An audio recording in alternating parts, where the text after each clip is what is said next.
All right.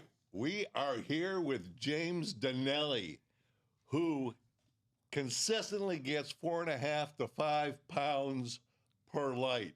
But before we get into any of that, let's find out about you, because you have a very interesting background. You grew up in Humboldt, and is this correct? Started growing cannabis when you were 12 years old with your father? Yeah, I was actually born on a cannabis farm. Born on a cannabis farm. Yes, Okay. sir. What was that like? It was, an interesting experience, especially back then, right? I It was bet. the outlaw days. Everything was pretty secretive as far yeah. as like who we were allowed to talk to about, Yeah. right? But yeah, Like, what did your parents say to you? Like, okay, you can talk to this person, but you can't talk to that person. How did that? Because A it little really bit. was like a closed secret society up there. Yeah. Essentially, I had to just tell everybody that my dad did construction, right? That was the message that we gave to people. But, my father was part of the Humboldt's Finest and the Calvet Meds group that operated Okay. 20-something acres between, Humboldt County as well as Central California, Okay. Lockwood, Paso Robles area. My grandfather was the co-author. Down to Paso Robles. Oh, what's wine country? Yeah, absolutely. My grandfather was the co-author of Sensimilia back in the 70s. No way. Yes, sir. Sensimilia Tips? Mm-hmm. That came out of Bend, Oregon. Mm-hmm. That was Tom Alexander, if I remember right. Yes, sir. I can remember having conversations with Tom. And then that Operation Green Merchant stuff came, and they put the kibosh on Sensimilia Tips pretty quick. So yeah, my father's father, Jim Donnelly, he was the co-author of that. Really? And, helped. Very cool. Very I cool. don't want to sound pretentious, but revolutionized seedless weed in California, right? Yeah, Sensimilia Tips. Yeah, exactly. That's it. Right. That was it. So okay, so now you're growing up on a farm. You're a kid, and were you at what age were you first exposed to cannabis? Because at 12 you actually started growing, helping in the fields and doing stuff. So like between 0 and 12, what were you doing? What was the family like? As early as I can remember, you know what Really? I mean? There's always a job, no matter what age. The earliest job was just filling pots all day long, Sure, for the production and whatnot. Yeah. The I guess biggest job that I had early on, I was probably 10 or so. Justin, my dad, was obviously over the hill running farms and whatnot. He would leave me in the trim house, right? And I would collect all the trimmers' pounds and weigh them up and tally it. And You're that was kind of yeah, very good. That was my first operation. Very good. Yeah. And so you've been growing cannabis for 15 years. Is that right? That's accurate. You're 27. Yes, 27, yes, sir. Oh, you're so young. So young with so much knowledge. And you consistently were getting 4.5 to 5 pounds. With everything dialed in. I know you dialed it. It took a while to get there. 100%. It's hard for people to believe, but yeah. Yeah. And so let's talk about what does a grower have to do to dial in a strain? And were there particular strains that were able to get the 4.5 to 5 and some that weren't? So let's start at the very beginning. Yeah. How do you dial in a strain? How did you do it? For me, 80 to 90% of it is really your environmentals. You know what I mean? Okay. Making sure that you have the perfect temperature and humidity at all times. So what do you think? What is a perfect temperature and humidity at all times? It's different for HPS versus LEDs, Right. different That's right. strain and whatnot. But I really like, 77 or so in veg. I like to hit like 81, 82 by week 3 or 4 flower. And then obviously bring it back down by, week 5 or 6. Okay, so what's the humidity levels at this point? I run lower humidity than most people with HPS. Yeah. I like our starter rooms like 58 to 50, 58, 59 area. And I bring them down to 50 or so by week 3. Okay. I'm really at like 45, 47 area by week 6 or so. Yeah. Drier rooms, my plants are transpiring more, they're drinking more. And if they're drinking more, usually, they're bigger buds. Yes. So what size? Okay, what was the density first? You're using LED HPS. You're able to get that 4.5, 5, or was that HPS? Yeah. Back then. With Fellow, we were running HPS about 2 foot on center. We were doing 60 light rooms with essentially 370 plants per room or so. Very tight light spacing. They're like six plants per light. Give or take. Yeah, okay. Yeah, give or take. Yeah, it was, a Ferrari of a facility. The HVAC was integrated into our CO2 system.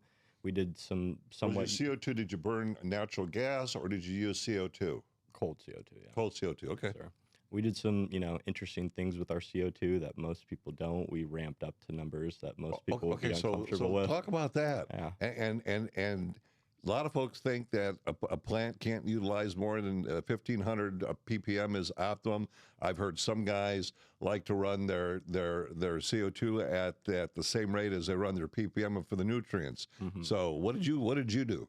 I mean, we started at those levels, 11 to 1,300 or so, but Okay. we would slowly ramp up throughout flower. Now, Alexa, so what week would you ramp up on? So I would ramp up every single week, right? Each week I would go up about whatever 200 to 300 parts per million Wait. You start with 1,000, and then every week you're ramping up. until I get to about 2,800. Wait a minute, that's a lot of CO2. Absolutely. So what'd you find out? What happened? Well, we were pushing our light intensity pretty far, right? Okay. We were hitting 1,300 to 1,700 ppfd. And so Okay. the plants really needed that CO2 to handle that amount of light, Yeah. right? And that combination of, high intensity light with the CO2 to supplement it, Yeah. we had great success with that. Great success. All right. And how did you prune your plants at all? Did you take the tops on top of them? What did you do? Or do you just let them grow natural? How big were they when you planted them? How tall were they at harvest? Michigan has a hard plant count as opposed to in California where we have a square footage limit. So we really tried to maximize each plant, as much as possible. Okay. We were usually on a 2 topping process. I would Okay. top them once as Sure. they went into our 4x4 Cocos, Okay. and then I would top them again as they went into our 2 gallons. Right, we hit great numbers, but they were big plants. What strains were they? We ran a Lion OG that was bred by Bobby Savino. Okay. Very good yielder, Okay. somewhat similar to old SFE or Platinum, something like Yeah. that. We were running a Sour Slushy, another strain bred by Bobby. We were Okay. running some classics, Ice Cream Cake. We worked with Seed Junkie, running their Lemon Cherry Gelato and their LA Pop Rocks. And okay, great. So Seed Junkie, what were you able to get per light with Seed Junkie genetics and advanced nutrients because you ran advanced, right? Yeah, 100%. We switched from front row to advanced, Yep. my second or third month there. And like I said, it took us a minute to really get dialed in with the system. Mhm. But once we did, it was off to the races. With the Seed Junkie genetics, not quite as much as the strains that Bobby had Okay. bred, probably 3.5 in our greenhouse and 4 to 4.5 in our indoor. With Seed Junkie. Yes, sir. Yeah. And then with the other genetics, you're able to hit 4.5 to 5. Yeah, 3.5 to 4 in our greenhouse and 4.5 to 5 in our indoor. And it sounds like a lot. I know, people have a hard time believing it, but if you're really dialed in, and I know that it's been confirmed by multiple people that yes, indeed, you are the 5-pound guy, and you can do it. 100%. You got to be really dialed in. You got to be on top of your game, and most importantly, you need to have a team of people who are really, Now, let's talk about the team because the team is everything. 100%. So when you're in a commercial facility, if your team isn't the right mix, the right culture, you're not going to get anywhere near what you should be getting. And in fact, you're probably not going to be profitable and you're going to go out of business. 100%.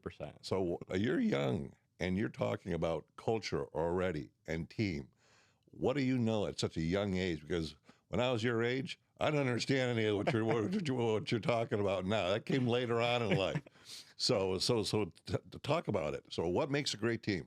My father, I got to give him a lot of credit. He taught me from a really young age, people management and how to really, motivate a team and take accountability. The big thing that he taught me. Wait, you said a really important word. Take accountability. 100%. Right? Okay. So your father taught you that. Yes, sir. Oh, very good for him. So, the big thing that he would always emphasize to me is when, if you're going to be the guy, you're going to be the leader. When stuff goes right, you need to pass that credit along to your team. That's right. And when stuff goes wrong, it's nobody's fault than yourself, right? It is because you made the decision. Exactly. You decide to put certain people on certain tasks, Yep. and you have to own it. I find one of the biggest challenges that people have is taking responsibility for their decisions and choices. And what they don't realize is it's all about them. Yep. If you're a leader, it's about you and 100%. how you handle your team, and it starts at the top. And if you're having problems with your team, you should look at yourself really, really deeply, because there's something there that is getting in the way of that team being a top performing team. And when you look closely and you look inward at yourself and you start analyzing how you treat the people, how you talk to them, how you communicate, you may not even realize that you're putting a person down or making them resentful by the 100%. words that you're using. So Couldn't agree more. 100%. It's my father would always say, right, if something goes wrong, there's two possibilities. Either you didn't work with your team well enough and you didn't train them well enough, or there's something wrong with your own system and your process, right? If something goes wrong, you can't be like, oh, it's so-and-so's fault. Right. It just doesn't work in this industry. Yeah, because there's something called internal locus of control and external locus of control. And external locus of control is what probably 90% of the world runs on. And that's blaming everyone and everything but themselves. Internal locus of control is where you are totally selfless and you just say, yeah, it's my responsibility. It was under my command, and I made a mistake. You're allowed to make mistakes in life, and self-reflect on that moment, and see where you made the misstep, and then learn from it, and don't do it again. I was raised Buddhist, and so this... You were raised Buddhist? Yes, sir. That's so interesting. So this philosophy of, right, taking accountability, everything that happens to you and around you, it's a result of, you know, the way that you interact with people, the way you interact with the world, right? So I couldn't agree more. And even in relationships, personal relationships with girlfriends, and you break up with them, what part did you play in that? What could you have done better? What could you have stepped up earlier and said, instead of being waiting and building up resentment, and then all of a sudden you got this passive aggressiveness rather than dealing with the subject matter right when it happens, taking the person away from everybody else into a quiet room and you don't raise your voice, you don't yell at them, you just ask them the questions to figure out, to understand how their thinking process led them to that decision, and then how can you correct that so it doesn't happen again, instead of lambasting everybody in front of the whole team and yelling. That doesn't work. So important, right? If you want to give somebody credit, that's when you do it in front of the team and with an audience. I can't believe you're 27 years old and you understand this. Yeah. You give That's when you do it in front of an audience. When you want to, correct something, that's when you do it in private, and that, you do the disciplining in private and the praising in public. 100%.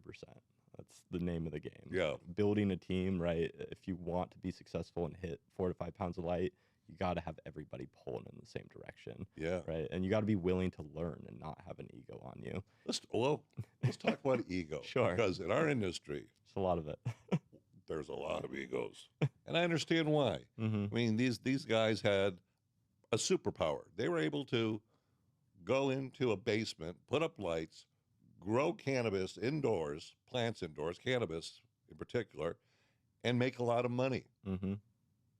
You were of the system, but not part of the system. Right. You had a lot of free agency when back in the traditional days. Now we don't have. Now there's rules to follow, labor laws, taxes you have to pay, especially in California. All of it, especially in California. We call it the sunshine tax. There's all these other things that you didn't have to do. And so back to the ego thing is, you have an ego because the average person could never go into a basement, string up the lights, and grow those plants. And you felt superior to other humans because you had this one superpower. Right. Well, now this superpower is mainstream. Welcome to reality. It's a whole new day in cannabis and a whole new way of growing and doing things. It's a new age. And again, I got to Yes. give credit to the people that trained me, my uncle, my father, my grandfather. You know, in Humboldt, they would say if anybody calls himself a master grower, you get laughed right out the door, right? You're a master learner, if anything, That's master right. of adapting, master of, you know, accepting change and Let's get back whatnot. to this Buddhist thing. 'Cause Yeah, you were yeah. saying something that you're growing Buddhist and you learned a lot about these teachings in Philosophy, Buddhism yeah. philosophy. Yeah. Yeah, 100%. My grandmother, you know, was a dancer for a living. Okay. She spent about 10 years in Switzerland and then about 5 or so years in Tibet. You know, Wow. funded some monasteries out there, came back. She built a Buddhist temple on our What? property in Big Sur. And Really? I lived in it for a couple years. So Oh, okay. No, 27 years old, a lot of wisdom. That's one way of getting it. Yeah. I'm, you know, just always open to learning. That's my thing, right? A lifelong learner. Yeah, that's the name of the game, right? You can't be you can't think that you're a master of anything in this industry. There's so many different ways to grow weed. There's so many different styles. The way we did things in Humboldt is not the same as we did it in Salinas. What we did in Salinas is not the same as Paso Robles. Michigan is different than California. And you're able to, no matter any of those states, you're able to pull that weight, 4.5 to 5 pounds of light. Yeah, with a particular style, I think Right. that, you know, with LEDs hitting 3.5 to 4, you're really Okay, so crushing let's it. talk. So LED, you're hitting 3.5 to 4. With HPS, you can go 4.5 to 5. Is that accurate? Yes, sir. In my experience, you can hit bigger numbers with HPS. Why do you think that is? Uh, You know, I've always had this thing about these LEDs. When they first came on, you know, I don't know. Well, I can use it for my cuttings. yeah, I can use it to veg my mother's. that's what we used to And, do. and then now all of a sudden, they've gotten into the flowering component. They're understanding the, you know, more about the lighting. I think that LEDs have a potentially higher ceiling when it comes to the quality of the product. You're giving off a wider spectrum and whatnot. So you think that the LEDs will give a higher quality product than the HPS? A ceiling, right? A A ceiling. What does potential that mean? quality. Potential. What does that mean? A lower floor? A lower floor in the sense that LEDs are harder to dial in than HPS. Okay. Right? We have, you know, 30, 40 years of experience working with HPS. Mm-hmm. These LEDs that are coming out today, how much experience do people really have dialing in these sort of systems? Yeah. Not a lot. That's right? true. That's true. Yeah. And you're going to see more genetics that are going to lean towards LED and away from HPS. Yeah. Because when the breeders were breeding for the plants, they were doing it under HPS. So everything was indoors, less leaf, HPS, more light through the canopy.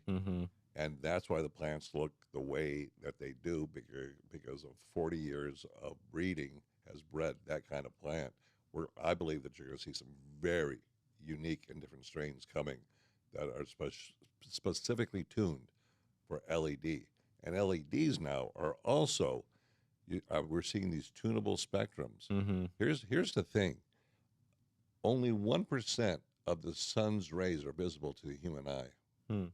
Now, in a plant, I don't know what that percentage is, but it's a heck of a lot higher. There's frequencies of light that we're not even been looking at yet in our industry that we're going to find out. Well, look at the far red. Yeah. It goes through the canopy all the way. That we never knew that till probably about 3-4 years ago. I was about to say, a couple years ago at this point. Yeah. Yeah, I don't know, man. Everyone's got their style. I've, you know, grown with LEDs and, you know, you can have really good success. Just as far as like a yield perspective, you know, from my observation, obviously HPS or, you know, it's a higher leaf surface temperature. I can run my room at lower humidity.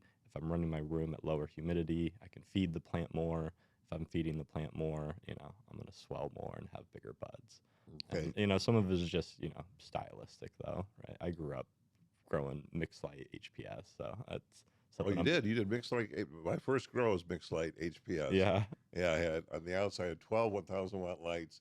There was 4 in the middle that were HPS, and on the outside we had metal halides. I mean, we grew up doing hoop houses at first and outdoor, Really? obviously. But we were, you know, I don't want to say one of the first, but, you know, early on we were running HPS in our mixed light greenhouse. Okay. And as you, I'm sure, are aware, the pounds coming out of those facilities, it was tough to tell them apart from indoor a lot of the time. Yeah. And we're obviously growing them at a significantly lower price than what people were, cost That's production right. for their And indoor. there's some guys today growing light depth. You cannot tell the difference between light 100%. depth and indoor. Yeah, I know a lot of guys in Humboldt who still, pass on their, mixed light hoop houses as indoor, and the quality, is Yeah, on par, if not better. This is what makes me crazy. Exactly what you said. There is so many great strains that are growing outdoors Mm-hmm. and people just say, well, it's outdoor, it's worth less. I think that over time you're going to find out that there's sun growing is going to, in fact, I know there's sun growing right now that outperforms indoor.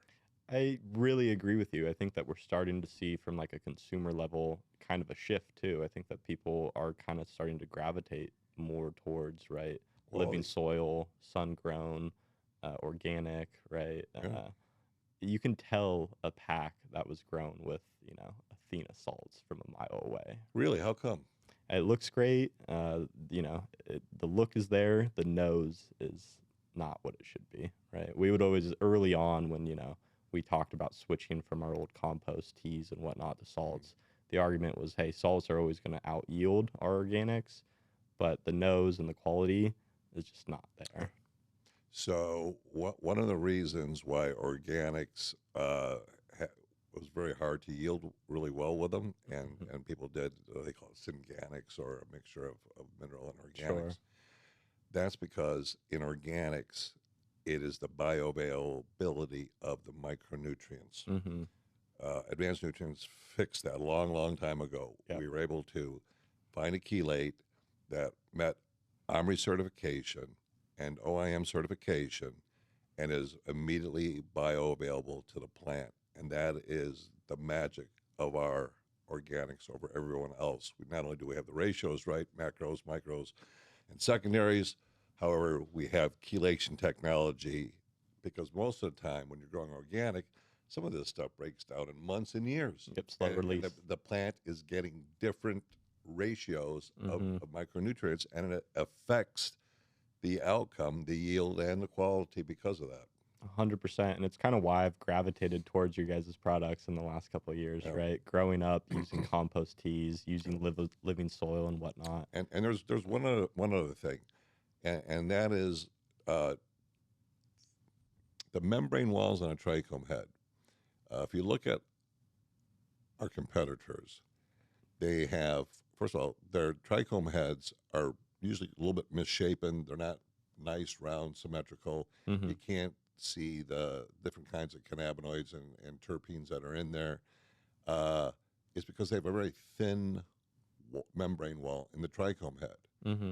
And because of that, it doesn't hold aroma. So the bag appeal is there maybe for a week and a half, and then it disappears. Mm-hmm. But even that being what it is, there's something that's even worse, and that's you lose 1 to 3% of your weight through volatilization because of that thin trichome membrane head. And that's something that we figured out a long time ago at Advanced Nutrients. Is like the trichome head matters a lot. Yep, 100%. And it's a lot of times, unfortunately, you see these new companies coming out. They think that, oh, it's just fertilizer and fertilizer's fertilizer. Furthest thing from the truth when it comes to cannabis, especially when you start talking about the biostimulants, additives, supplements, whatever you want to call them, then that takes the plant to a whole new level. 100%. You need to hit those specific needs in those specific weeks, right? And again, that's kind of why I've gravitated towards your guys' products, especially the Cultivator series that you guys released Thank you. A year or so ago. It's a night and day difference for us, right? The nose of the weed, the quality of the weed, it's not even really comparable. And so you ran other brands. You don't have to say the names. Yeah. But just all the other competitors out For there, sure. you ran. Yeah. And you've decided that Advanced Nutrients is, you were on Advanced Nutrients, and like every other grower, yeah, you should try other people's stuff. Mm-hmm. But if it's not delivering the goods, it's not delivering the goods. And to be, totally fair. And then you came back to Advanced. Great, thank you. 100%. Right. Growing up in Humboldt and whatnot, we obviously Advanced was out of our price point. It, didn't make sense for us. Yeah. But in today's world, with what you guys are doing the Cultivator series for, I mean, it was a no-brainer. And again, I'll go back to like the floor versus ceiling thing a little bit. Okay. I think that, to be 100% fair, Advanced, your Cultivator series may have a lower floor than something like Athena, because Athena, their whole trust the program mentality. You'll hit good numbers trusting the program. Will the quality be what you want it to be? It depends what your standards are. For me, Advanced has the highest ceiling, right? The highest potential, because you guys have more inputs, there's more micronutrients, and so the potential, right? And so the potential quality of the product is just, it's much higher than the other brands from my experience. Well, thank you for that. Appreciate that. Yeah, no, thank you. So what else should if people want to get that weight, like from the time that you take the cuttings, how big are the cuttings? How big do you get the cuttings, and how tall are they when you transplant them? And when do you go from the cocoa puck, let's say, into the 2-gallon pot, or do you use rock wool to take your cuttings and I put the rock wool thing into the cocoa? So we were doing rock wool plugs into a 4x4 cocoa, and then the 4x4 cocoa into the 2-gallon. The big thing for us that we saw in order to hit those numbers was to never have those roots air prune themselves, right? So the rock. Let's explain that to everyone. So what does that mean? So if you leave a rock wool clone, in that tray too long, the roots are going to start to air prune themselves, and they're essentially dying in that tray, right? So you need to be on top of getting that, rock wool clone into the 4x4. As soon as that rock wool, the roots are hitting that rock wool cube, and you can see them, that's when you should transplant. As long as they're white and fuzzy. Yeah, 100%. Yeah. And same thing, with the 4x4 going into the 2-gallon, right? If you wait too long on that process, you've slowed down. Same thing. 100%, same thing. And to hit those numbers, it's got to be damn near perfect, right? You need to be. So what is the outside of the cube look like? Like when it's a 4-inch and you're going into that 2-gallon pot, are the roots just on the barely on the outside of the cube? They're going down. They're a little bit is coming out of the bottom. They're exploding out. Because there's a lot of home growers out there too. Yeah. Especially in Michigan, there's a huge home grow culture. Yep. They're exploding out the bottom, but it's early enough to where they're not browning. They're not browning. They're nice and beautiful white, fuzzy, and not to give you guys too much credit, but those voodoo tabs that you guys produce, it was a game changer for us. It was for the entire industry. It is, and here's why: because diseases are held in the vascular bundle of the plant. Most of them, hopslate and viroid is held in the roots, right? But majority of people don't even realize that their plants have diseases, and only when the conditions are right in the environment for those diseases to spread, they do it. Again, it's the nutrients. No. It's the environment. That has 100%. A lot to do with it. 100%. Couldn't agree more. At this point, in our industry, I basically make the assumption that it has some sort of disease, hop latent or tobacco mosaic, whatever it may be. And, stressors will bring that stuff out of the plant, right? Yes, they do. And there's a lot of diseases, Pythium, Fusarium, Phytophthoria, Rhizoctonia. They're all held in the vascular bundle, and they pop out. So what do the voodoo tabs do? It suppresses them. It holds them back. And that will usually can result from 25 to 75% increase in yield, depending on how diseased your plants are. Which makes sense, right? I mean, we were hitting good numbers before we switched over to Advanced and Voodoo tabs, right? They were hitting 2.5 in their greenhouse and 3.2 in their indoor. Yeah. But like you said, if you're able to increase that by 20 to 40% by making small tweaks here and there, then it's not unrealistic. I mean, we could have hit higher numbers, right? And it also has a root mass expander in there as well to expand the roots. But the biggest thing is, I think the biggest benefit is the protection. And you're right, they are a game changer. Huge game changer. Yeah. Super easy to use. My irrigation guys loved me switching us over to those. Yeah, it's super easy to use, super effective. The price point you know, it Price makes point's sense. great. Totally. Yeah, we wanted to make it at a really affordable price point because we understood that diseases are is a big issue that's holding a lot of people back from their full potential that they could be getting in today's marketplace. That is extremely important. Dollars matter. 100%, man. And I really like what you guys are doing, you know, with your products, trying to kind of bring back the craft. You know what I mean? Yeah. You know, we're scaling, we're getting big, everyone's blowing it up huge, but who's feeling that niche of, you know, craft quality cannabis? Right? We're only after that top 30% of the marketplace Right. that's looking for the premium premium cannabis because that's what we do best. We grow premium cannabis. 100%. Now, if you want us to custom blend something for you, you know, we'll be more than happy to white label something for you as well because we have the capabilities of doing that in house. Right. That's at your own discretion. risk. Yeah, at your own risk. And I see, you know, we see a lot of times agronomists, you know, it's like, we got an agronomist, we got it all under control. Man, I got to tell you, agronomists are great. They're really smart. Once they start working with the plant for a while, they really understand and dial it in. But in the beginning, they don't have any idea. They're going to resort to some other kind of a formulation, Right. And they're going to try, and they're going to take their best shot. But I always tell the Dr. El Saholi story. University of Mississippi had the only license to grow cannabis in America, and they had a team of agronomists put together a fertilizer for cannabis. And then one day I got a call from him. This is Dr. El Saholi. Hey, how are you? I knew who he was. They were talking to him. Right, pretty cool. How you doing? He goes, yeah, we heard that you're, this is 2003, by the way. We heard that you're making products just for cannabis. That's right. Could you send us some? Okay, I'm more than happy to. What's your address? We did, and, you know, they still use Advanced to this day. Oh, wow. We increased their CBD by 55%, THC by 41%, biomass 21%, seed production by 29%. Wow. And that was our third generation. Now we're on our 8th generation. That's coming out. And you're releasing a new one pretty soon here, right? SB1, yeah. I can't.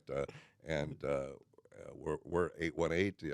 You're going to be one of the first to get your hands on. I'm excited. It's already at scale in some facilities that have been kind enough to say, okay, bring it in. I mean, we already know it works. We already tested it in smaller gardens, and first in the lab, then in smaller gardens, and then at full scale. And we're at full scale now, and we're getting ready to put that product out soon. I talked to Corey the other day about it. Oh, yeah, Corey, great guy. He brought me some product that was grown with the SB1. Yeah. Oh my God. Oh, I know. Amazing looking product. Yeah. The nose is, you know, reminds me of what we were doing back in the day with compost teas and organic soil, right? Yeah. It really unlocks the plant, and we have the whole. By the way, the whole 8th generation platform. There is nothing that is replicated from our 7th generation. It is all brand new technology that our industry hasn't seen. Wait till we bring out. We have a product called Bigger Buds. Yeah, it's the replacement for Big Buds. Okay, and it blows the doors off of Big Buds. Really? Yeah, it does. That's saying a lot. It's called Bigger Buds. Yeah. And then we have a product called LXR that's coming out that you use all the way through veg and flower. I would love to tell you the secret behind that one because it's just. I will just say this: it opens the doors of the plant's ability to absorb nutrients at an accelerated rate. That's huge. It is huge. It's pretty cool technology. It took 3 years to develop this new platform. We are already working on our 9th generation, and I'm not going to tell you what we're doing, but it will blow people's minds. Absolutely going to blow people's minds. I'm excited to see it. Like you said, I'm at 818 now. So how do you like it, 818? It's great facility. What they got? 4,500 lights, and they're building another, 1,500 lights? It's a Ferrari of a facility. 4,500 lights out in the desert of Adelanto. Yeah. All LEDs. We just switched over from Coco, or from Rockwell over to Coco. Great. Great just move. switched over from Trollmaster over to GrowLink. And Okay. our A3 building, we just switched over from Athena to Advanced. Yeah. And, so Yep. I'm there to kind of, lead the charge with that. But they have 200 people there, right? I heard 200, Something like 200 that. cultivators. Yeah, something like that. How do you handle all those cultivators? Like, how do you break that down? How do you do all that? It's kind of like we talked about earlier, right? It's about building a team where everybody's pulling in the right direction and is happy to be there and, wants the company to succeed because we want our employees to succeed, right? It's a symbiotic relationship, or it should be, Yeah, it must be a symbiotic relationship. Yeah. 100%. There should be no clashes between cultivators and management, and that's the biggest thing that's going on in our industry right now is the clash of cultures, I call it.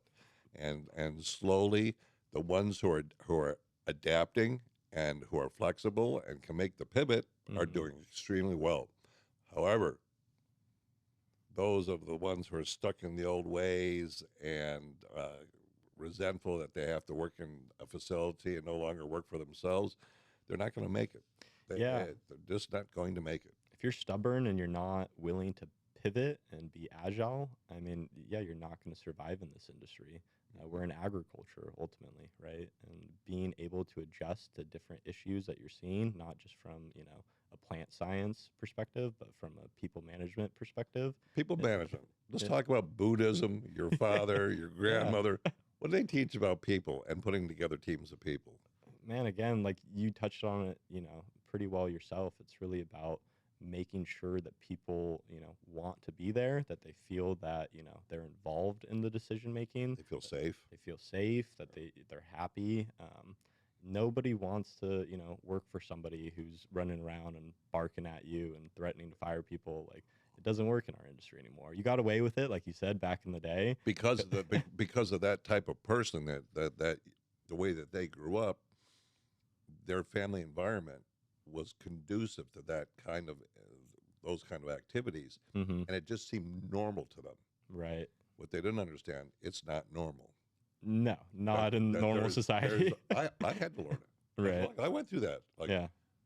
I was 1983. I started growing cannabis. Did my thing. Moved weight, so to speak, and it was much, much different then. And I had to make that pivot as a human. And I can remember it was a process. I was going through. I've always been one for self growth, but really to find out about yourself and how you are actually the person that affects the rest of the team in a profound way that you don't even realize. Once I understood that, the game changed. Yeah, man, you said it well yourself, right? You got to be, introspective. You got to be able to look yourself in the mirror. And it's something that I, try to get better at every day. Everybody has their moments where they get frustrated, they get upset. We sure do. Yeah.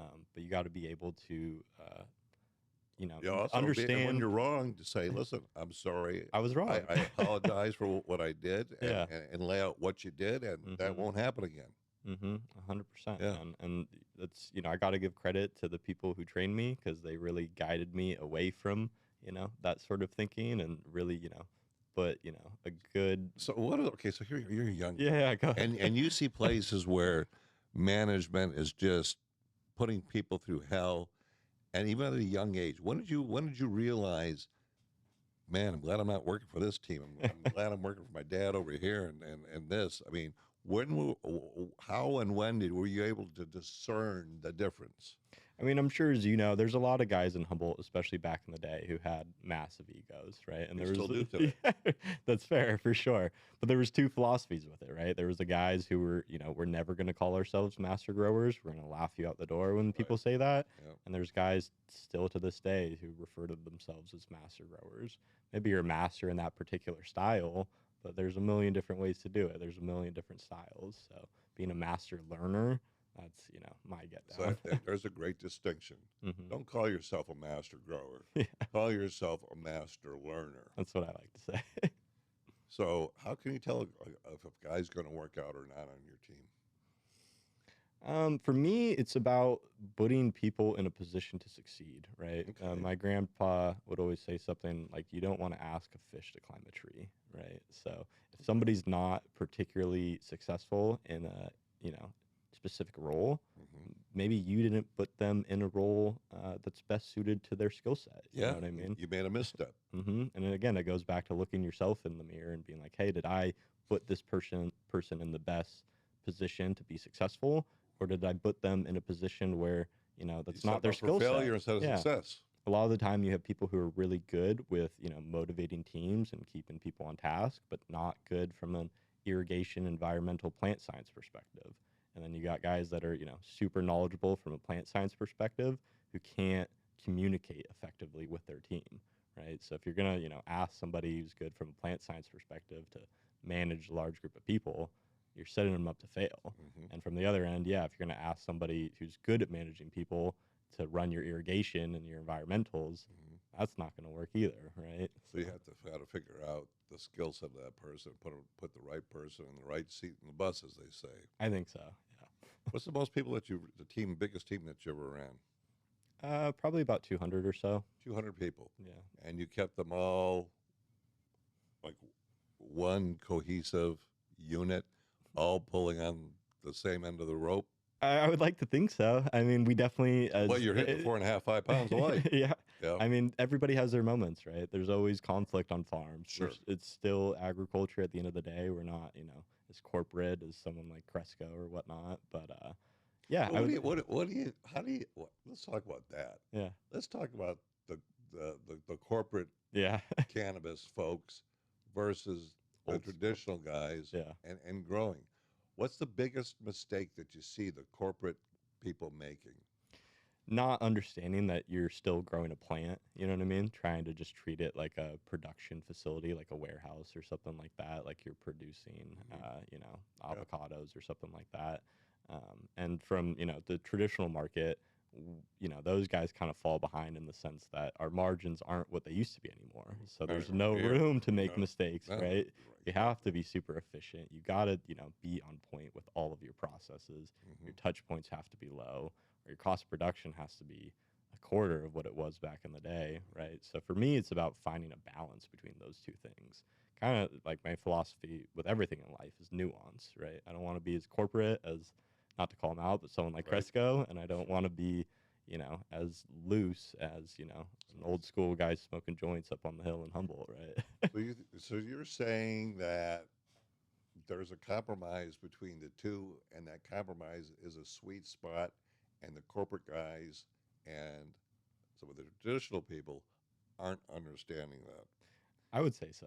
I mean, What do you think that if you were to give advice to and you're 27, but you're very, very knowledgeable and very wise for your age. thanks. Yeah, you're welcome. What would you tell the corporate folks who are listening? Because corporate folks listen to this show.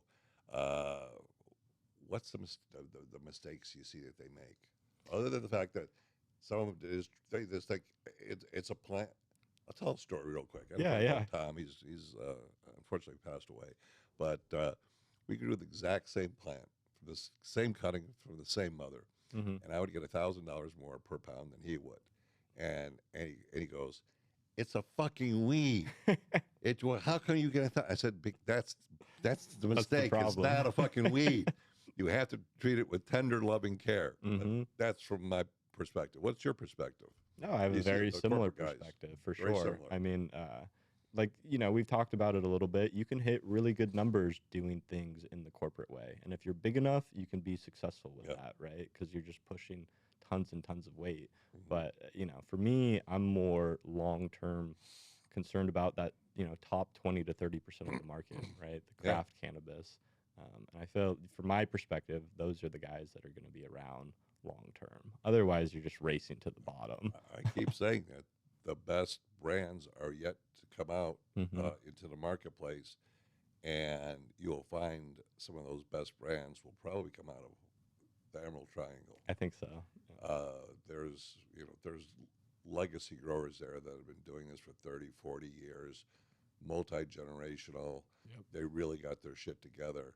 And it seems to me like they're trying to, because of the past, they're trying to collapse Humboldt, like squeeze these guys out. Yep. No, you should be up there talking to the folks and helping them build the next global brand out of Humboldt. Humboldt County is exactly like Napa Valley and France put together. I agree completely. The strains are that good, and the outdoor sativas that are growing up in Humboldt, everybody's into this indica thing, and they want to get couch locked. Yeah. Well, I can remember smoking some Hawaiian Snow. That was sativa dominant. I just laughed my ass off, and it was just a really fun, happy, uplifting feeling, outcome. Today, I smoke cannabis, go to sleep. Right. I go, buy me give me the couch lock, take a couple bong rips, and adios. I'm going to sleep. And I really think there will be a resurgence of outdoor, especially sativa. And when people understand the differences of quality, it's the same thing. Beer has different quality, whiskey has different quality, vodka has different quality, and so does cannabis. And we're just catching up to that, it seems like. I think that the marketplace is getting more educated and is absolutely understanding that more and more. Just like anything, quality does matter. 100%, man. And you touched on it. There's so much knowledge. There's so much experience with the guys up in Humboldt and the Emerald Triangle. I'm on the phone with them constantly. Really? Right? I'm very confident in my abilities, but I'm smart enough to know what I don't know. Right. So when I have a question, I have a contact book full of people who've been doing this for generations and generations. So the answer is one phone call away. 100%. Right. And if it's not, one perspective, it's a couple phone calls away, right? Get a couple people's different perspective and, find a nuanced solution somewhere in the middle, right? So yeah. I couldn't agree more, right? I think that, the brands that are going to be successful long term are people who are hyper fixated on quality above everything else. Yeah. And, it's going to take a while to get there. It's sad to see what's happened to Garberville and Humboldt in the last 5 and 6 years, but I think we'll see there'll be a resurgence, so that it'll come back and people will realize sun growing. Because you got like Ridgeline, they're doing extremely good, well. Right? Lance, he's crushing it. I think so. He's got his own brand out there now, which it's like great, good for you. He's making some of the coolest genetics, I think, that are out there on the market. I think that guys in Humboldt, burners there all the time. Totally. And they grow organically with advanced. I think all the differences in the world. You can make an argument that his quality is right up there with the highest quality weed on the entire planet. And I think there's a lot of guys up in Humboldt that have a similar quality. What he's doing with genetics is just badass. It's very, very cool to see. I think some of the strains that he's releasing are going to be huge in the next couple of years. Yeah. Jason Gilman, right? Yeah. That's right. Yeah. Yep. Yeah. Wow. So if someone's growing under LED and they want to get weight, what should they do? What medium should they use? Explain it step by step. And then we're going to go HPS, because I really want people to walk away understanding that 4.5 to 5 pounds per light is absolutely doable. It's not some bullshit. Right. It's not some hyperbole. It's reality. Yeah. I see guys pushing 3.5 pounds a light already on the candy strains. So let's just start. Yeah. If they're growing under LED, start to finish, to get that 4.5, 5 pounds a light. Explain it step by step as best you can. Yeah, for sure. For me, obviously with LEDs, right, you need to go in at higher temperatures. You need to go in at higher humidity levels. So you're probably talking, 82 degrees to start. What's the leaf surface temperature you're looking at? I would like to see it like 84 at least. 84, something like that. You're running higher EC levels. You got to take that with a grain of salt. So what number? So, Athena recommends running close to 3.0. Okay. I think that something like Advanced, they're a bit more potent, especially if you're using something like Power Up. So I think, running a little bit lower EC, sets you up in a little bit better spot. We do.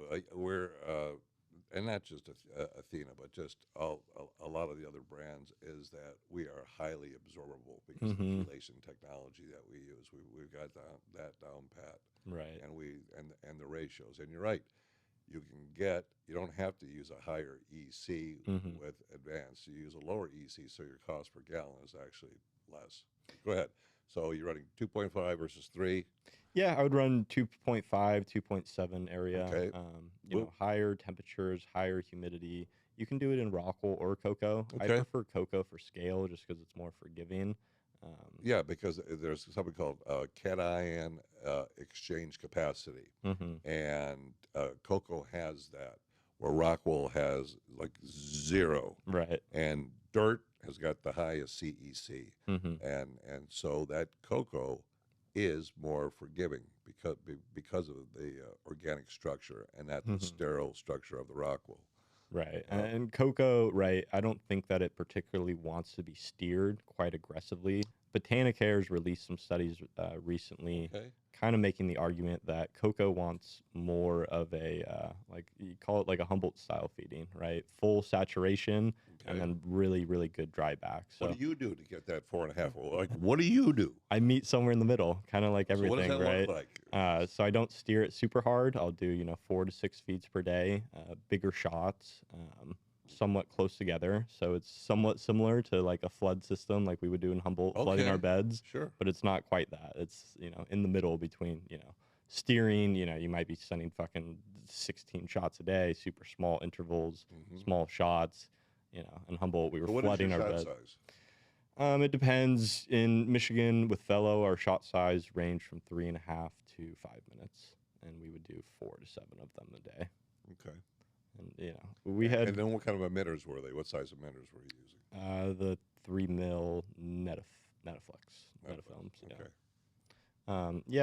Again, for me, it's always about somewhere in the middle. I think that the knowledge accumulated in Humboldt, we gotta can't just disregard that. And people obviously have been crop steering tomatoes and other agriculture for generations and generations. Yep. So you can't just ignore that either, right? But the cannabis is not tomatoes, it's not other crops. So for me, finding somewhere in the middle between those two styles is really where we've been successful. Okay. Keep going. So now, like okay, you're raising your clones. How do you raise your clones? Well, what's the EC level there? What are you using? What's the humidity level? How do you do all that? So, I mean, I was actually taught cloning through Sage Koenig, who's an old school Humboldt guy who his father was also a legacy cultivator. So one of the best growers I've ever met. I like to use Oasis. Oh, really? Yeah. Okay. It's an old school system. Styrofoam kind of. Yeah. Okay. So Sage taught me a system of weighing our trays on scales, essentially. Really? Explain that. That's very interesting. So we know from day 1 to whatever day that they're rooted and out of there exactly what the water weight should be to the gram in those trays. So days 1 through 3, we'd start them at 3,200 grams. Days 3 through 10, you'd be at 2,700 grams. And then 10 plus, you'd be at 2,300 grams. Right. And it just eliminated the human error when we're trying to scale. And, And you did something very smart. You gave them less water. Yeah. And the reason why you want to give them less water is you want those roots to have to work hard to find the water to expand. Searching. Because if you give them too much moisture, they'll sit there and they'll just suck that moisture, and they're not interested. They don't have to put out much roots. But when you take and you're taking that water away, you're forcing them to have to look for water, and you get better rooting. All right. So now we've got the roots are going. Yeah. Say those weights again. 3,200 grams is the starting weight. Yeah. 2,700 is your middle weight, and 2,300 is your final weight. Okay. I don't know. Sage will get mad at me for sharing them, but that's all right. Sage, thank you, Sage. We're all about educating the cultivators, leveling up through education and best-in-class products. That's what we're all about. He'll forgive me. So thank you, Sage. And okay, so then they're rooted well, and now they're ready to go into the 4-inch cubes. What do you do to the 4-inch cubes? How do you set those up? I mean, we've had good success with the compressed 4x4s. Yeah, a lot of people use those because I like Rio Coco because it's, you know, a bit more Okay. husk, and so they dry out a bit quicker. Okay. And, you know, more aeration and, you know, searching for water more. So what's the EC when you're in that 4-inch cube and you're putting in that Oasis plug? I like to do like a 1.3 to 1.5 in my clone room. I do like Okay. a 1.8 to 2.2 as a 4x4. And then as that 4x4 goes into a 2-gallon, I'm running like a 2.2 and then ramp my way up to about a 2.6 or so. And how long is that ramp up period?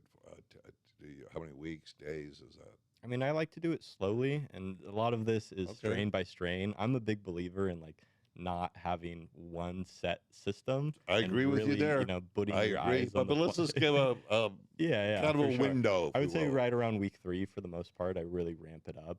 By week 3, I should be at least at like a 2.4. Okay, all right. And by week 6, I should be at that like 2.6 area. Okay. But yeah, you know, starting with clones, we went over the system. There is tested, proven through generations and generations. Mhm. Mom health is, you know, one severely overlooked thing, I think, in our Okay. industry. Let's talk about how long do you keep your moms before you switch them out? You know, back in the day, we used to put our moms in big, you know, fucking 50-gallon pots and keep them forever. That's right. Nowadays, I really don't like to cut off of my moms more than twice. Really? Yeah, cut off I've them once heard or a lot of twice, growers and I saying that swap they them out. take there's a few times they take cuttings and they replace them. I think that was one of the big, you know, changes that we made with Fellow that, you know, got us to the numbers that we were at. Was, you know, we were keeping Why do you our think that is? I mean, I think, you know, like we talked about earlier, every plant, I make the assumption, comes in with some sort of virus or issue, you know what I Yeah, mean? that's And the right. longer you keep a plant around, just the more likely, statistically, that you're going to stress the plant out to bring something out of it, When you're right? taking cuttings, you're stressing the plant for sure. 100%, yeah, for Absolutely, you sure. are. Yeah. So again, it was a big change that we made. It's a bit more work for our propagation team. Listen, I want to just stop right there. Yeah. A bit more work. People are always trying to figure out how they can do less and less work. Yeah. And I understand efficiency is important, Mhm. but I'm not talking about efficiency here. I'm talking about laziness. Yeah. They just don't want to put in the effort. That team member doesn't want to do the extra step or the extra thing that has to be done. Mhm. And I can remember talking to this guy who built race cars. And I said, yeah, just put a big horsepower motor in there. He goes, whoa, wait, Mike, you don't understand. It's all got to, like, it's not just the engine. It's building that. When you get that horsepower, what are you going to do with it? Well, now you got to use like a Muncie Rock Crusher transmission. You got to put a different drivetrain through, different rear end, different types of axles to take it all. So it's exactly the same thing. You have to do these little things. It's not one magical thing that's going to make it easy. It's doing a whole bunch of little things correctly that are going to give you the end result that you're looking for. 100%. And I get it. Our margins are tight in our industry today, Yeah. right? There's not room to be inefficient. And so I understand the argument, but it's still cannabis. You're still growing a plant ultimately.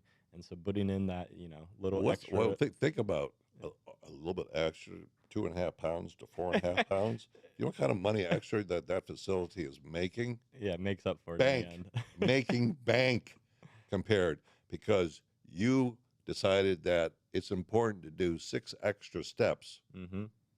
Now, maybe as a cultivator, you don't like doing that, but as management, they're going to appreciate the very fact that you're looking out for the house. You have to protect the house. If you're going into a facility and you're thinking about yourself, you don't belong there. Right. When you go into a facility, you have to be thinking about what's best for the business. 100%. My dad would always say something to the effect of, you know, too many people out here are trying to save a penny and end up spending $1, right? And, you know, It happens all the time. For sure. You spend a little bit more in the beginning, but if your overall quality and your yield is higher at the end, that's the only thing that matters, really, is what does it cost you to produce that pound versus what you're selling it for. If I can sell my pounds for at a higher price and I have more of them, then, yeah, my margins are there. They're there. All right. So we're back now. We're talking LEDs, right? We're Yeah. still on LEDs. Yeah, not for sure. We get Okay. sidetracked a minute. So then, so you're week 6. What do you do then? You start dropping your EC. I like to ramp back down right around week 7 or so. It depends if you're on an 8 or 9 week cycle. Okay, But yes, if you're on a yeah. 9 week cycle, then I think right around week 7 you should drop it back down to 2.2 to 2.0 range, something Okay. like that. I really like to. This is something I guess somewhat unique that we do. We get really granular with how we cut our nitrogen late in flower. Explain that. So, I mean, we are at, probably a 70-30 ratio when it comes to our base to our bloom, so our nitrogen to our phosphorus, potassium. We get it to about an 80-20 by week 3, so 4 parts to 1. And then by, that week 7 or so, I'm at 100 to 0. So I cut 100. Okay. 100%, bloom, so my potassium phosphorus, and I have 0 base in that mix at all, so 0 nitrogen. I'm really trying to suck the nitrogen out of the plants, Right. and get them to finish off correctly the way that we did, back in the day. So from week 7 to week 9, explain how you do that again. So yeah, right around week 7, we go to our 100-0 mix, essentially. All potassium, all phosphorus, lower EC levels, 0 nitrogen in there whatsoever. I don't want any CalMag in there. I don't want anything that's going to add any extra nitrogen. Right. I'm really trying to, by my harvest, my plants shouldn't be dark green at that point, right? I should be pulling the nitrogen out of my leaves into the buds, helping them get more dense, swell up. By the way, those leaves are energy sinks that the plant uses and takes from for the buds. I find that all these salt lines, to be honest, like Athena's Coir, for example, is a 1400. People are harvesting and it's dark green on day of chop, right? Like, when did we cut our nitrogen? When did we pull it out of the plant? The buds are big, but they're balloons. They're big and they're fluffy and they don't really have much. What about the other brands that are out there too? I think it's similar. We're just picking on I think the Jax has a similar issue. Yeah, Jax has that issue. Front Row Ag has the issue. Front Row has that issue as well, for sure. I think Front Row is a good product, but similar issue for sure. I think all salt lines for the most part have it, and unless you're willing to be in the room and get granular with that sort of thing, if you're just trusting the program, you're never going to be able to do something. What do you think about the guys who mix their own? They do that in Europe and Switzerland, and I think that if you are comfortable with it, and they do it here too, by the way, and they do it up in Humboldt. Yeah, I mean, I don't know. It's a tough one for me. I have mixed feelings about it. I think that from a cost perspective, I don't think that they really calculate the cost of what it really costs to do it. It costs more to make it, or it costs less to make it, but your overall cost might be more because you make a mistake. You're fucked. Right? I always tell people when they bring up the price of our competitors, it's, well, what's your reputation worth? No, it's huge. It's huge. Do you feel good? It's funny. A lot of strange people's human behavior. The lead cultivators grow with advanced nutrients at home. And then they use a different brand. Yeah. And it's like I'm scratching my head because our cost per run is competitive with everyone else. In fact, most of the time we come in under the competitor's price. Yeah. Because during COVID, we expanded our production capabilities, and so now we have economies of scale that we didn't have before. And our pricing is just incredible compared to what it used to be. As you mentioned before, for sure. Humboldt couldn't use it because it was so expensive, and it was. And so now we've. Yeah, we couldn't justify it back in the day. We always knew that it was a good product, but just the price point didn't make sense. When I first got out to Michigan, I called LJ and wanted to get his thought. Yeah, I've known LJ for years. Me and him lived together on a farm for a while. Really? Yeah. You didn't tell me you guys lived on a farm together. Well, he was there a couple days a week, but really, okay. LJ was kind of part of the group that bought out one of my family farms in Salinas. Oh, that's right. He went up there for a while, doing cuttings and stuff. So the new group asked me to stay on, and they brought on LJ, I think, to kind of make sure that I knew what I was doing. But me and him became really good friends through that process. LJ's wickedly smart. He's like family to me at this point, right? Super smart guy, and I'm picking his brain constantly when it comes to issues that we're seeing, arise in the farm. Okay, so now you're using straight base all the way to harvest. How do you harvest your plants? What do you do? As far as our process of chopping and whatnot? Yeah, sure, and curing and all that. I mean, our process of chopping is, pretty industry standard. It's what everybody else is doing. As far as my curing process, again, I go back to craft, right? I want a slow dry. So I don't want to get it out in 7 to 10 days. I want my dry to be 14 to 17 days. Okay, 14 to 70 days. Do you pump in humidity in the beginning and then start taking it? What's humidity? I mean, I like to start it at whatever, 63 degrees and 60% humidity. Okay. And then I like to bring the humidity down to about 50 by day 7 or so. Okay. But real cool, drop the temperature down to 60% degrees, 60 degrees, 50 or so percent humidity by day 7. And, you got to be in there. It depends on your Sure, no, I get it, whatnot. right. But just making sure that it's a slow cure, that's huge. Because if you dry it too fast, not only did you lose quality, but you lost a lot of the weight as well. Yeah, you do. Volatilization. 100%. That's right. Yeah. So nice, slow draw. Okay, so now we know how you cure it. Mm-hmm. And do you use the curved the scissors when you're? How do you trim? Is it a machine, hand trim, a machine first trim with then hand finished? How do you do it? I mean, it's been different in each operation that I've worked at. I really am a big fan of hand trimming again because I'm hyper fixated on quality above else. As far as scissors, I'm old school. I like the Chickamaugas. Yeah. But yeah, we've run twisters with 818. We have a Mobius. We do primarily hand trimming, but some machine trimming for our B material essentially.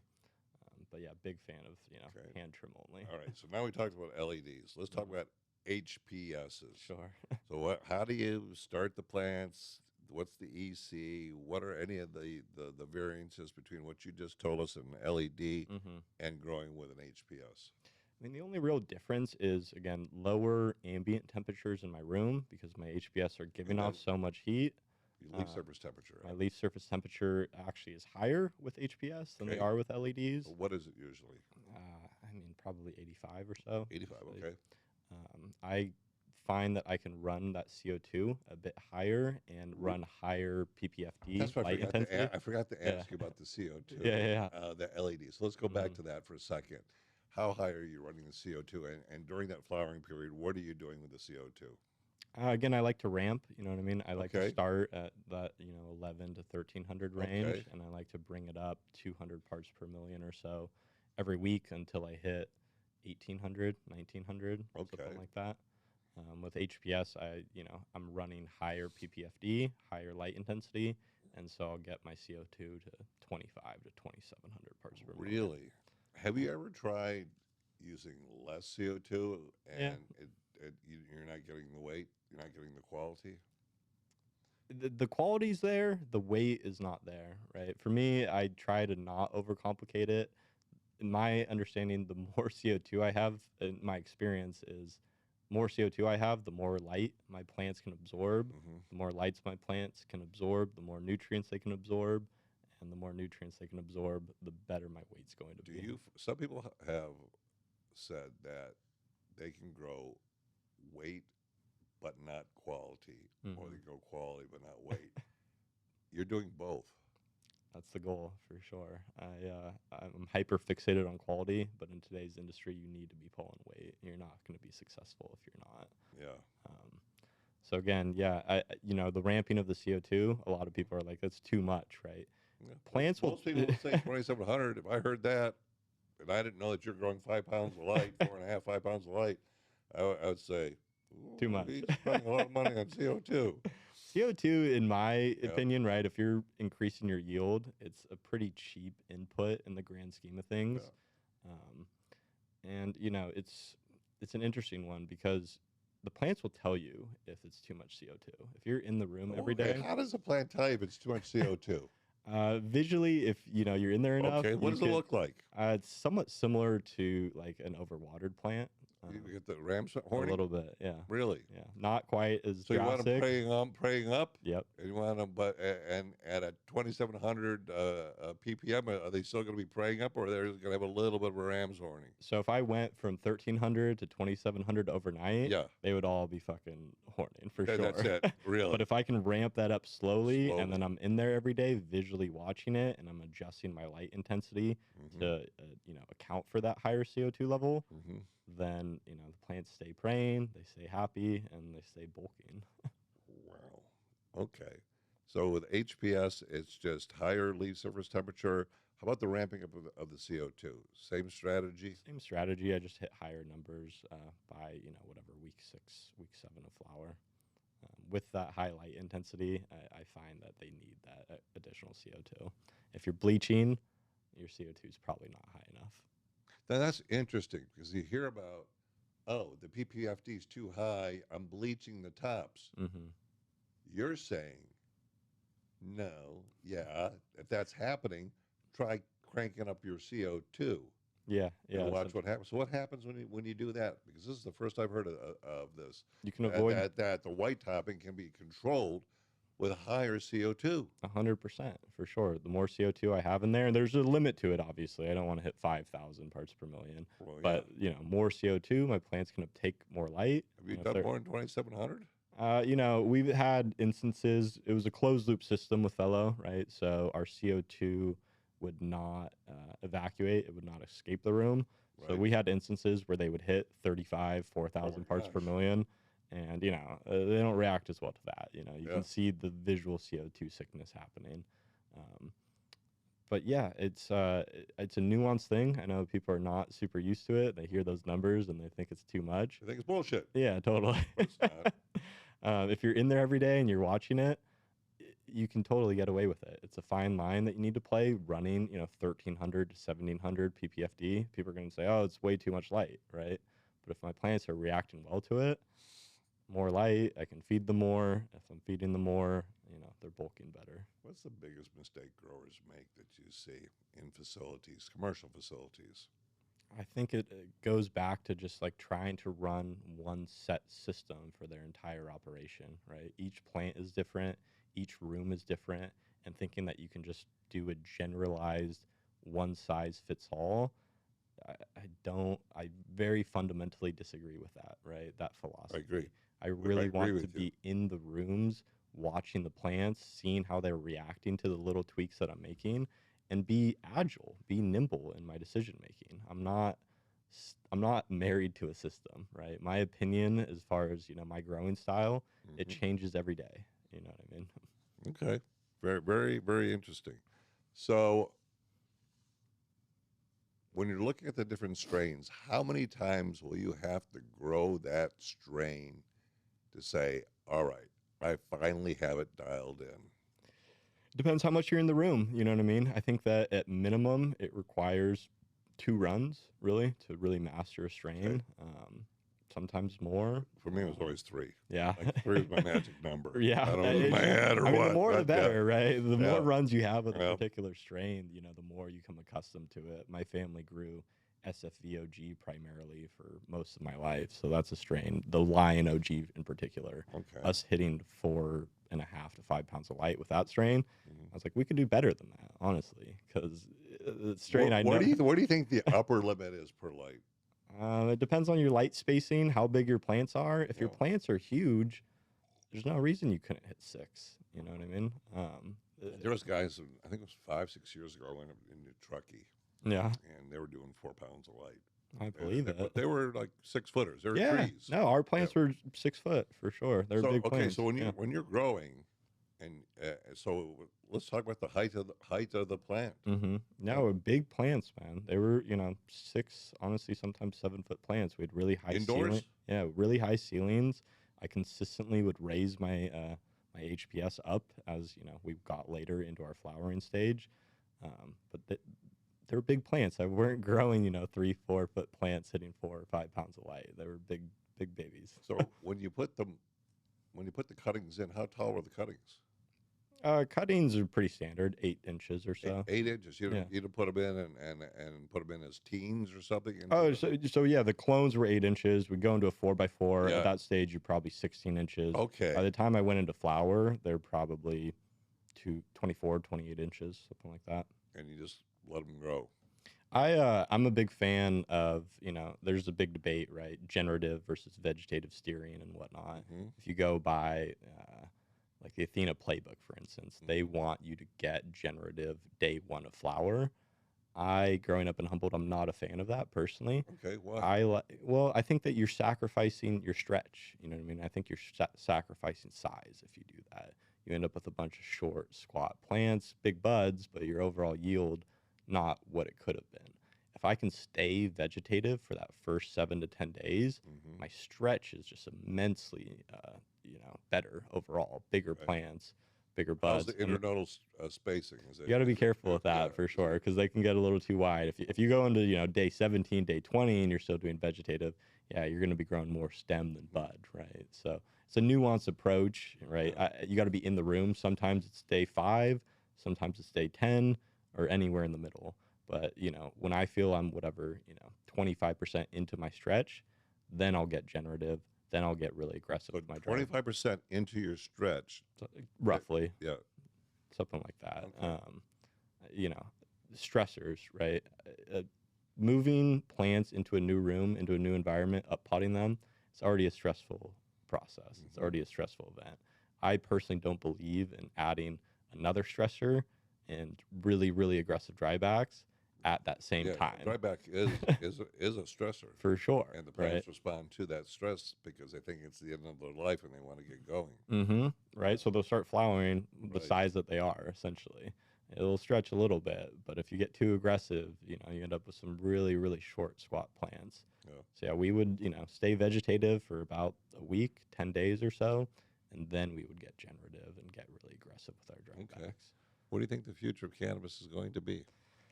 Future of cannabis? I mean, the way that you see it, where it's going, where it's at.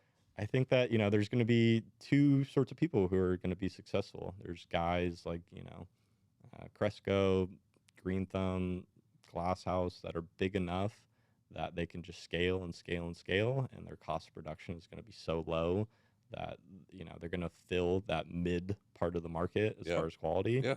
And then there's going to be guys who are, probably a little bit smaller, but are hyper fixated on quality. And, I think that they're going to fill that, whatever 20 to 30% niche right there at the top. So which type of sensors do you use? Do you use sensors? So with 818, we just switched over to GrowLink, which is a very cool system. I've used Priva and Link 4 and systems like that in the past, but I got to say, I think GrowLink system... Priva's a tough one. Yeah, it definitely is a tough one. I like it, but I think that... it's the Rolls Royce of growing. Priva, then it's Argus, right? Right. They've been around the longest anyways. I think that with what GrowLink's doing with their AI co-pilot system is somewhat revolutionary for our industry. I was, hesitant at first. I'm like, I don't want an AI helping me run my irrigation. Like, that sounds terrible. Yeah. But if you train that AI and you're putting in the correct targets and you're teaching it as you're growing, it can be a really handy tool for growing, craft quality at scale, right? With 818, 4,500 lights, I can't, get as hands-on with each individual plant as you would in Humboldt, for instance. Sure. But the GrowLink system enables me to really have a bird's eye view and, have a good understanding of what's going on inside my media at all times. Okay. Do you do any deleafing, and how much do you do, and when do you do it? Yeah, I like to, do a good skirt, honestly, like right as I go into flower, right? So I'm not as aggressive as some people with the lollipopping that they do. Correct. Again, nuanced, right? Guys in Humboldt would just let the plant do its thing and grow on its own. Yep. New school growers are lollipopping really, really aggressively. I try to find somewhere in the middle. Out the energy sinks that the plant's going to use in flowering. Yeah, you're taking away the solar panels. You're taking away all your potential buds, your node sites. So I try to somewhere in the middle. I want a clean under canopy so that, if you're spraying anything, you have good penetration, you have good light penetration, I got good air movement, but I want to leave as much as I can on the plant because, you know, solar panels is how it grows, right? That's right. What do you think about under canopy lighting? It's the big craze right now. That's people are talking about it. Have you tried it? You know, friends who have. I have friends who are running it with, you know, pretty good success. I haven't really done much of it myself, but to me, it makes sense. It depends on your style again, though, right? If you're lollipopping really, really aggressively and you have some short, squat plants, you probably don't need under canopy lighting. Yeah. But if you're growing bigger plants like we were doing, and you know you don't have great light penetration, then yeah, for sure, I think that it can help your yield pretty significantly. It's going to be very interesting over the next couple of years to see about how under canopy lighting develops and what the spectrum that they're going to use and how that's all going to play out. Right. Yeah. No, I'm interested to see. I mean, you know, I feel grateful every day to still be able to, you know, be in the industry and keeping my family legacy alive. So it's been a journey. And your parents, they're still up in Humboldt, all that. My dad's retired, living in Costa Rica. So good. Yeah, good for him. Good for him. And he's enjoying his life, I'm sure, as well. He should. Yeah, absolutely. He worked hard. He, you know, did the years. He deserves. Being a farmer is hard work. People think, oh, you cannabis growers, you just make so much fast money. Yeah, go out there with a shovel and dig a huge hole, and then bring in the bales of sunshine or premix or whatever your concoction is that you made. Yeah. And then fill that hole and all the work that goes in there. No, it's hot. It's humid. Tough. It's, you know. And you got helicopters overhead chasing your ass around. Oh my God. Yeah. Our place got raided a lot when I was a kid, apparently, from what my parents told me. They always say when you planted outdoors, one for the thieves, one for the police, and one for you. Right? Yeah. That's kind of how it worked out some of the years I remember. It's like, damn, that was it. Is there anything that you'd like, James, that you'd like to explain to growers out there to get the high yields, to get the high potency? Any kind of tips that you'd like to give? I mean, you've been a wealth of information. Thank you, far. Man. No, I appreciate it. For me, again, it's just about treating the plant like a plant. You know what I mean? Ultimately, as much as we want to be efficient, we want to be productive, it's not traditional ag. We want to take tips and tricks from traditional ag. Yes. But it's not, right? Cannabis is its own beast, and you need to treat it as such, right? Yeah. So that's my only thing. It's genetically superior plant in the plant world. 100%, especially with what we've done with cannabis in the last, 20, 30 years, right? Our THC numbers are ballooned up from what they were when I was a kid. That's right. The plant is, finicky. It needs certain things at certain stages. Your specific needs of cannabis are much different than the specific needs of tomatoes or something like that, right? So realizing that and, being a farmer first is really the name of the game for me. All right. Very, very good. James, it was great having you on this show. I wish you massive success at 818 and every other place or any place that you go. You're 27 years old. You're one of the wisest interview people, guests that we've had so far. So it was a pleasure having you on today. Thank you for your time and coming down here and sharing your insights into how to grow quality and quantity. Thank you so much, Mike. It was great being here. Thank you for having me. And, we're going to blow 818 up with Advance and be producing some really high quality product here pretty soon. Looking forward to it. I've got some nice rooms going up there and looking at your work, by the way. I've got some rooms coming down that we're on Advance from start to finish. Yeah. And the quality is, to be frank, night and day versus what I saw when I showed up there. Really high quality stuff. I'm glad to hear that because the group of investors, I know who they are. They're all really good people. Absolutely. Rami, especially, close to him. He's a legend. And yeah, he's a great human being. You got David who runs the place. You got David who's the owner there, and then you got Yaniv, and they're all great people. So 100%. Thank you for being on today. Thank you, man. I appreciate it.